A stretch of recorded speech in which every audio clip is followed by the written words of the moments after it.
दोस्तों, इस वीडियो को भूलकर भी मत देखिएगा, क्योंकि इसे वही लोग देख सकते हैं जो भगवान विष्णु के प्रिय हैं। चलिए जानते हैं कैसे बना भगवान विष्णु का वाहन गरुड़। कहानी शुरू होती है ऋषि कश्यप की दो पत्नियों से, विंता और कद्रू।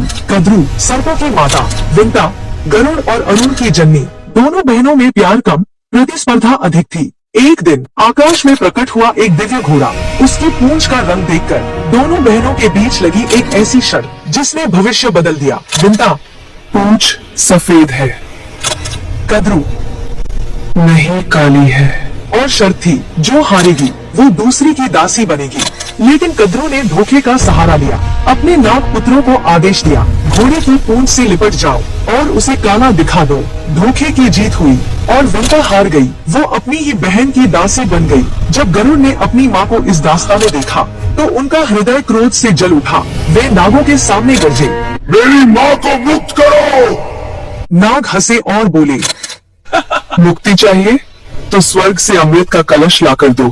गरुड़ ने चुनौती स्वीकार की और अकेले ही देवताओं से युद्ध कर अमृत कलश छीन लाए। लेकिन जैसे ही वे लौट रहे थे, स्वयं भगवान विष्णु प्रकट हुए। गरुड़, क्या तुम अमृत पीकर देवताओं को चुनौती देना चाहते हो? प्रभु, यह मेरे लिए नहीं, यह मेरी माँ की मुक्ति की कीमत है। गरुड़ के त्याग और साहस से प्रसन्न होकर विष्णु बोले, तुम अमर रहोगे और आज से मेरे वाहन बनोगे। गरुड़ ने वरदान मांगा, प्रभु, मेरा चिन्ह सदैव आपके ध्वज पर रहे।